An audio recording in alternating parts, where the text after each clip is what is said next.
What's up guys, Mark here from GW Fitness. I hope you're having a fantastic day. Today we're going to be going over the 11-week out update, covering a few topics, the refeed that I'd planned, weight loss and long-term fasting. Very quickly though, I am being much more mindful as a person, whether that comes to nutrition, food, cravings or actually training in the gym. Noticed I am a little bit of an ego lifter where I want to go up in weight, but I'm actually throwing that weight around and using a bit of momentum instead of using strict form and controlling those movements. And of course that is actually going to contribute towards getting those strength goals, which I keep going on about. So moving on to the updates, especially the refeed day that I did actually plan. It didn't go as planned. I ate a stupid amount of food, but if we do take it as an average, it wasn't that bad. It was like 1,000 calories on 2 days. I did do a 72-hour fast a couple weeks ago, which went fantastic, but due to spilling over so much on this refeed day, I did actually go for an 85-hour fast. Basically, I didn't eat from Sunday night all the way until Thursday midday,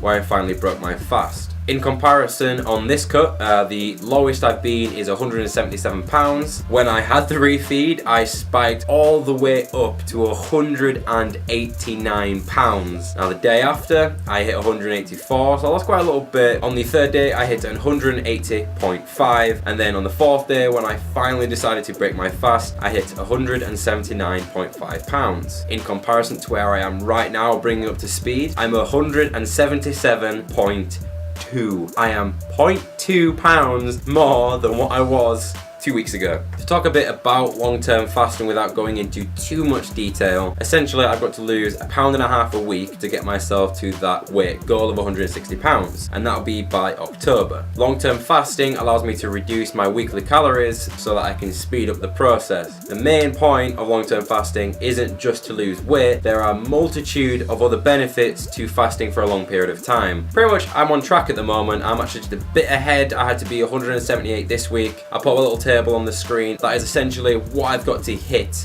every single week to get to my goal weight. Now I know some people will be thinking long-term fasting or not eating in general is so bad for you. Usually they throw around you've got to eat 3 meals a day, it's not healthy, you're going to be damaging yourself. If you genuinely look into it, if you look up some studies, some case studies on fasting, especially when compared to a caloric deficit, it is a much healthier option. It's not some bro science, it's not some bullshit. Your body is designed to know what to do when you don't eat for a long period of time. You don't need to eat 3 times a day. I won't go into too much detail like I said, because I'm going to cover that in a much more in-depth and wider range video, and essentially I'm going to debunk a lot of the bullshit that goes on around long-term fasting. But of course, one of the key benefits I am utilizing long-term fasting for is the weight loss. A few things I will cover though is during my long-term fast, my energy levels alone were so stable and consistent throughout the entire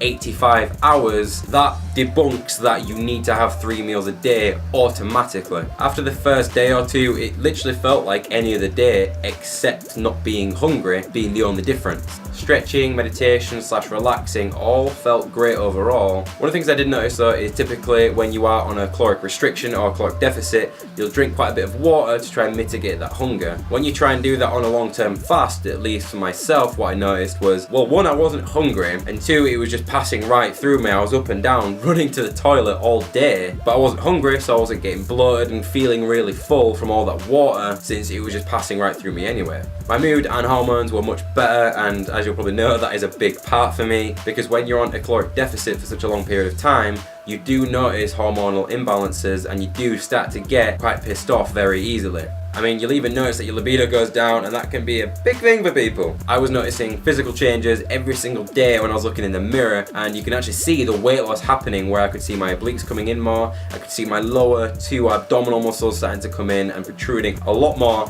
than they ever have. And a bit of that will be down to dropping some water weight, so I will look a bit leaner. The only annoying thing that really happened was actually not eating for that period of time. We derive a lot of joy from eating, whether it's by ourselves or with other people, that I just missed eating food. I wasn't hungry, I wasn't needing food, I just wanted to enjoy having some food, so instead I was distracting my mind, whether that be focusing more on work or thinking about other things just to pretty much take my mind off it. To wrap up the fasting aspect, I am going to be going for 168 hours of fasting, guys. That is a full week of no food. My plan is to document and show what's going to happen if I'm training every single day without taking in any calories. With the 85-hour fast, my energy levels were stable, consistent throughout. My training was up to par. There was no weakness that I saw. I believe in you on that thought though, guys, so be sure to stick around and tune in for that video. For now, thank you so much for watching, guys. If you've enjoyed the video, be sure to give it a thumbs up, subscribe and slap that bell to stick around for more videos in the future, and I'll see you in the next one. I have been Mark from GWGains of GW Fitness.